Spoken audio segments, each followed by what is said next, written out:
Hey, what up? Here's another update episode. We're going to try and keep this brief. A couple announcements coming out of the gate here. And then after that, we're going to talk a little bit about why our pricing is the way it is. We get the question all the time, and it's better if we just address this so that everybody, we can be all, you guys can understand why it's not the same as your bro taking you out for a ride. So the poker run dates have been announced. It's going to be June 21st is the spring poker run, and then September 13th is the fall poker run. Um, the other announcement. So that is an event put on by the RRMMC. If you may have been riding Rampart at some point and seen like a bajillion people up there, and the cool thing is that it's a great, but people, like especially families, have been doing some of this stuff for years. Like they will be like, this is my 35th poker run. I think it's been going on for 51 or 2 years now, and it's basically a fun ride, but it's really been meant to benefit the RRMMC, so the Rampart Range Motorized Management Committee. So they really are the management group that takes care of the trails in conjunction with the U.S. Forest Service and CPW on occasion as well, to make sure that all these trails that are in our backyard here stay open and well maintained. And we get a lot of erosion here, especially in the spring, and we get a ton of traffic there. It's busy. So I'll just say it once. Today is, well, probably not given what we're talking about, but you want to, if you want to go ride Rampart, like don't show up at the main lot on a Saturday morning. Like it's worth it to come out with us, even if you do a Trailheads Day. Bring your whole family. Groups of you can buy passes and ride and whatever. But anyway, there are a lot of people that are out here. They get a lot of use, and our RMMC has been so successful in dealing with this. They're kind of considered like the way to do it right in across the state and really across the country. There are a lot of great management groups out there. We work with quite a few of them ourselves, and we donate time to do those things. But most importantly, they need your help, right? So if you want to get involved with the community, happy to put you in touch with the folks over there, or let you know when the next meeting are. The monthly meetings are, they're not all that exciting. It's really about managing the trails, and there are a lot of different aspects of it. The poker run specifically, but I will say this: the work parties are really fun, and then you get to ride at the work parties, and you get to know all these people that love what they love being involved in this sport. So it's a good way to also give back to the community, right? And so this is specifically a benefit, and all the proceeds basically go. It doesn't cost that much to put on the event. They have free donuts in the morning and coffee right at registration. You have to register online ahead of time, and then you show up that morning. You wait in line, you get your poker hands, and it's basically like you do the ride, and every ride place you stop, every checkpoint, which we sponsor a checkpoint, and a lot of the dealerships in the area and other people in the industry sponsor checkpoints. You get your check, you get back, you get your cards, and then basically there's a bunch of prizes that we raffle off, or that they raffle off. And a lot of the folks donate. There's different tiers of, you can get actual cash to go use at their stores, and then there's a lot of products that come out. So it doesn't cost much to operate, but your contribution in there does go straight in. And if they have two of them, and it's their biggest money makers of the year. So, and it's really fun. You can't go in there thinking, I remember some dude, it's classic, buy a bike, every mod, comes out thinking it's a race, and then gets disappointed. And it's like, yeah, bro, this isn't a race. This is a ride, right? So that's it for that. Our spring break camp for kids, essentially about probably 9 or 10 through 17, 18 if we know you, probably. But that is a week-long spring break camp at Peach Valley. We rent out a house out there. The pool, the above ground pool, isn't online till June when we go back out for summer trips. But the spring break camp is online, and it's available to sign up. It's a couple $1,000. Pick them up Monday morning at 8 o'clock. We leave Thunder Valley in Denver. We can pick people up on the way, or you can meet us out there. Parents can come, but they kind of end up needing to go separately for some stuff, but it just depends. But for the most part, it's just all for the kids, right? And they go out and they ride their little tails off all week, and they come back completely exhausted, guaranteed. So those are our two big announcements. Got it? Good. Okay. Now, got my little Tamichi Creek coffee mug here. We do legally service Tamichi Creek, Taylor Park, and Crested Butte. It's our premier location, high country Colorado, and it's surrounded on bookended really on one end with the Front Range, and then you can ride all of that stuff at Taylor and the interior, which is the Continental Divide section, and then we have the Western Slope, Peach Valley, all the desert riding, and then a bunch of alpine out there. But yeah, come ride Tamichi with us. You will. It's a big world out there. There are hundreds of miles of trails on that corridor, right? There's cabins to stay at. We can stay at Tamichi Creek Trading Post, which is where this is from, in Sargents. And yeah, it's a rip and ride. So if you want information, just reach out. And soon we'll be launching the Trailheads program, which will take you through there on more things. So topic for today. Probably don't need a lot of coffee to talk about this because it gets me pretty fired up. Like I said, we've been doing this this is our 9th year of doing stuff. And I think one of the biggest things that comes up time and time again is, well, I just want like an hour of training, or yeah, we just need a guide to take me and my 4 buddies out. So I don't know, what's that, like $300 or something? And there are so many things that go into doing it right. And reality is it's just a huge production to get all this stuff done. And yeah, could you pay some dude? Are you going to find them online, and they're going to be poaching, and they're going to be using your public lands to make profit, which is essentially like going out and drilling a well and pulling out oil, or going and getting minerals and then taking and selling them, even though it's public land. It's illegal, right? So we don't operate that way. We never have. And so our goal is to do it right, but that means it's just comes with extra costs, right? Okay. So let's talk about some of that stuff that comes into why you pay what you pay when you ride with Enduro Ranch. I mean, and we'll talk about the value of it, right? But everybody wants a deal. There's so much they don't consider, and they're like, my buddy will take me out for free. And I'm like, that's awesome. Your buddy should take you out for free. The problem is, if your buddy is way better than you and they've been riding a long time, they may not even really stick around for you all the time, but they usually wait. And there's great hosts and guides out there. In fact, if you really do like taking people out, give us a call, and you can get paid to go out and guide people. And your buddy's not going to charge you, but the idea that you could get 3 guys together and pay $300 or $500 to go out is just, there's no business model in that, which means you don't get the services that you really need, which is, where the hell am I going? Where do we meet? How far are we going to, can we ride? What's the trail like? Where are the intersections? This is how most people spend their time at every intersection.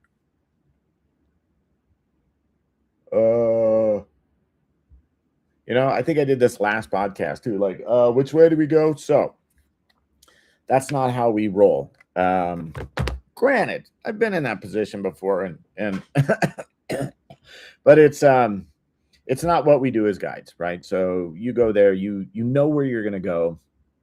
We know our guides turn around and look at you, and a lot of times we actually vet people before they go on rides.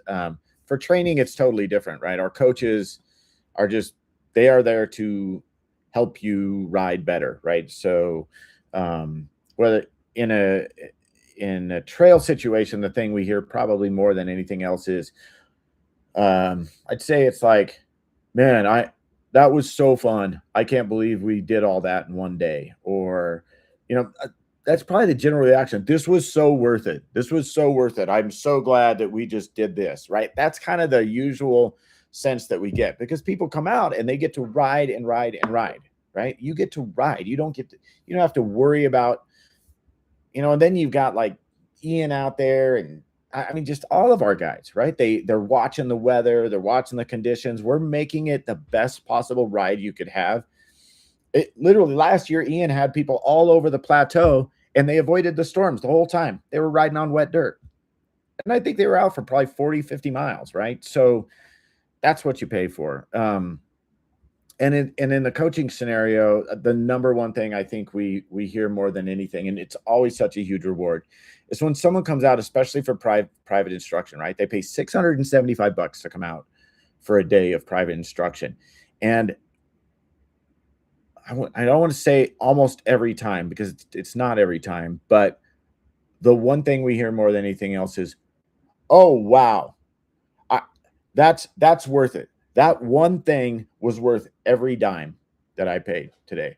I could leave right now and be happy. And it does. It happens. It happens all the time. So anyway, from a value standpoint, the value is definitely there. There's a whole bunch of other stuff that goes into the value for you when you're out on the trail. First of all, you're being supervised, and our guides aren't out there for themselves. They're out there for you. So they are looking at like, okay, how are they riding? How fatigued are they? Are they all over the road? Are they complaining about arm pump? Are they showing up and their goggles are filling up with fog in 30 seconds in 70-degree weather because they're overheating? Like, someone's looking out for your best interest.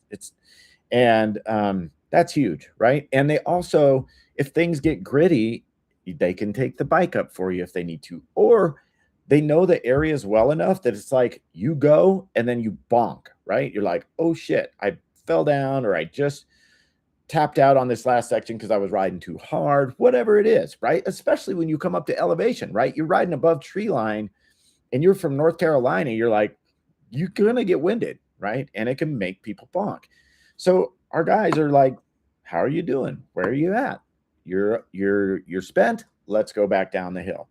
And they'll get you out of that. All of our routes have getaways and get outs, right? So we can break things off. If you're in a group of usually more than 3 people, we're always going to have a sweep. Definitely 4 and 5. But if it's a group of you and your buddies and one guy always runs sweep, we might go up to 5 people without a sweep. But once we hit 6 people, we're definitely having a sweep. So any problem you have, someone's always going to be there behind you. And it doesn't mean that we're always the only one out front. It really depends on the area. Sometimes you have a 5 or 6 mile leg with a blatant stop at the end of it, like where you come out to something, you can go first, right? I will say that we pretty much guarantee that that our guides aren't ever going to hold you back, right? But they might pace you. And that's something that it takes some skill to learn to do, but you start to realize when people are riding over their heads, and then you just drop the pace a little bit and let them get back in their comfort zone. Another way that you're being looked out for, when it's not just you and your buddies and whatever. And I don't have anything with riding with your buddies. Like, let's face it, that's one of the reasons we even do this, because it's so fun to ride with your buddies. But if you're coming from out of state, or you're new to the sport, or you just don't want to like go through and look to try and figure out where all the trailheads are and then get out there and stare at Cotrex all day, and you want to bring your buddies, like, Trailhead still accommodates that. The buddy pass in that system is going to allow you to all come in and ride together. So let's just talk briefly about the costs that are associated with it. So, everybody says, oh yeah, I will pay a guide. And you ask them what do you think a guide should make? And it's usually between like 300 and 600 or something a day that you'd want to pay a guide. So that's the first thing you pay. But you got to remember that we pay fairly well for guides, right? I don't think we're cheap. We don't, and it's going up again this year because everything's gone up, which means your prices are going to go up too. Sorry. But this is a seasonal business. So none of we have a couple of people that are full-time, but they're, that partners, and we've been in this together for several years. Right. Ian and John, especially Andy now coming on, Russell, like you guys know these people if you're involved with this, like you guys have been around a long time we've all been doing this for a while, and it's not a full-time job yet, right? For those people, I think in the warmer climates and eventually we'll have people that are just on full-time, but right now it's really, you got to find someone that can go out there and do the work and guide and keep their head together and be first aid certified and know how to work on bikes and have a good toolkit and have preparations if there's an emergency. All that stuff is part of what they do to keep you safe.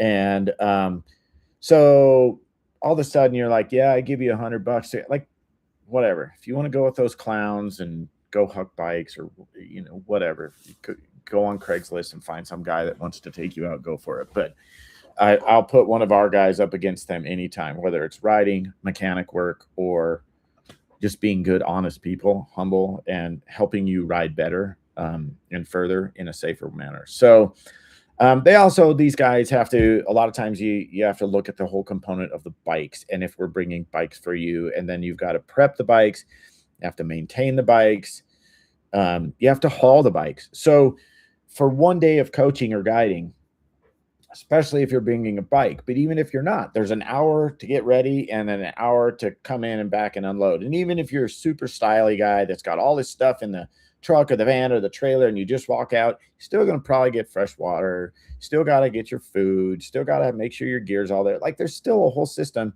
that goes around this every day.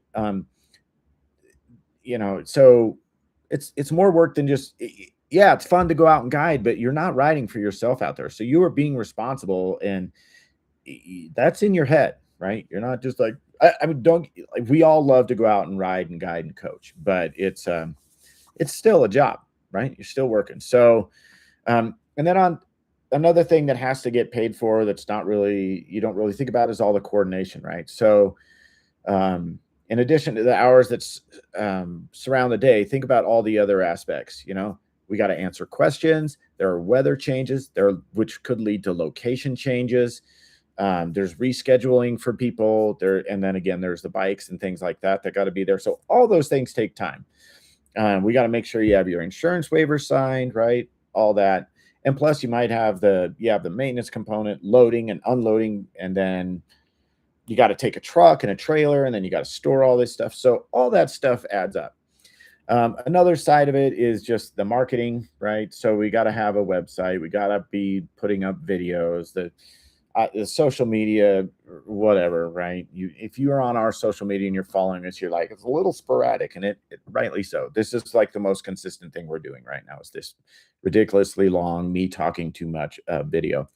But it's one of the only ways to get our message out there. So again, in the name of efficiency, someone pointed out the other day, or Russell was talking about Russ DeRoche, and he said, yeah, he's going to work for a company now, and it's really crazy for him because as an independent contractor, he's a welder. So for all these years, it's been really a focus on super high efficiency. Then he went to work for the county, actually. And it's a completely different scheme, right? But pretty much every aspect of what we do is for efficiency. You're not going to walk out into our shop or the garage or see the trailer and just be like, oh my gosh, they blowing money everywhere, right? That's not why we're doing this podcast. We're doing this because we're trying to help you understand, like, this stuff costs money to make. I don't make a mint. Ian doesn't make a mint. John doesn't. None of us make a mint. We all do this because this is what we love. And we believe in bringing people into this sport in a way that they're going to have awareness about how to behave on a trail, and then not have to worry. You get to share with them something you love, which is a gift. Like, it's truly a gift to live this life and share what you love. So that's what we do. On top of all the marketing stuff, you got the booking platforms, right? So I think the new one that we're working on is like 300 and some bucks a month. So I know someone's going to say that's a ripoff, and don't spam me with stuff, but only about 10 people are going to watch this anyway. So, and 3 of them will be Ian, Andy, John, right? Like other John. The other thing that comes a lot as a big expense is insurance. So insure the bike, insure the trucks, you know, the biggest thing that keeps other outfitters from not doing this sport is undoubtedly the insurance cost to, um, like, indemnify the US Forest Service and the BLM, right? So, or private land, if we're on your private land, we still have a waiver that people sign that's a release of liability, and that is a huge policy. And it has tripled. Ooh, yeah, it's probably coming up on quadrupling in the 9 years that we've been doing business. And it ain't cheap, right? So, yeah, yeah. On top of everything else that has to be paid for and maintaining all this other stuff, you got, I don't even know what the number would be. Probably pushing 1,000 grand. That's 1,000 grand. Probably a grand a month, something like that. It's just where we're getting at with that. So you can imagine. And then on top of that, we have to have OHV permits for all the bikes, right? So they're always current, and that's another 500 to 1,000 bucks a year. So it's probably 1,000 with everybody's bike. So the permitting, and then on the permits, not only do you pay, so you pay to get the permit, you have to have the insurance to get the permit. That's why most people don't do this, because the insurance is such a big cost that you have to cover just that cost. So you can imagine starting out as a small group, you're like, okay, who's going to pony up 5 to 10 grand, right? Or 12, even more. Yeah. Cause it's, like I said, it keeps going up and it goes up with the more people that you do. So, or that you, work with, right? The more people that come out. So the permit, on top of that, the other cost goes into the hours that it takes to put together all the permit. If anybody's ever filled out any paperwork that deals with, a government agency, you know that sometimes they don't have like this magical system. I'd really, when Doge was supposed to go in and do the efficiency thing, I was so excited, like, man, this would be perfect opportunity to go in on things like this, like standardize the way permits are done across the entire US for the federal government. Because right now every agency is a little bit different, so we have to have all this different information and plug it in, and it's very detail oriented, and there's a lot of questions to answer. You have to have a lot of proof, and you're putting your rear end on the line. And then you have to update that information if you bring on a new guide or a new vehicle, and it's expensive, right? We pay ahead of time a portion for the different areas we go. And for Taylor Park Sergeants and CB, right there, we'll probably pay 700-800 this year just up front, right? So then when the in season comes, if we've gone over, if we're near our total amount, we make the rest of the payment. And you have to do that for every ranger district, right? So you don't just pay for the US Forest Service and you get to go anywhere in the US, right? You pay for per district. So we've got Gunnison, we've got Chaffee, we're over everything on the western slope. We've got South Platte Ranger District and Pikes Peak Ranger District. So 2 different ranger districts just right here. And it's one I'm pointing up there because I probably can't turn the camera around right now, but out the back door and out the windows here is Rampart Range, right? So it extends, and right there, right, we got to do 2 different permits. So there's $400 or $500 right between those 2. And you have to take the time to do it. So we can't just do that for free. We don't ask it, hey, bro, could you just spend 12 to 16 hours putting together this permit for free, right? Like, we're adults. Like, we're not just sitting around, like, I don't know. We're not just sitting around having a job in a t-shirt shop with a ton of extra time when we're not doing that and the snow sucks. So anyway, so the more locations you have, the more permits you have, the more travel you have, and the more coordination you have. So probably different with Enduro Ranch than other places is we service a whole bunch of different areas, and a lot of the competition just services one area, right? But we really are moving and working towards like I'm not going to announce that, but we have a ride this year coming up. It'll be announced sometime this spring. And it's literally going to allow people to go from the Front Range all the way to the Western Slope in a set of 7 days tour with 5 days of riding, 6 days of riding. Sorry. Hello. And so we want to continue to keep that going, right? So we want to be take people for the Best of Colorado tours off into Utah as well. And so the coordination of all this stuff and the travel and getting people there and following people, that is just another expense that we incur, right? So it's not like we bought a place in one location and then we can service everything out of there.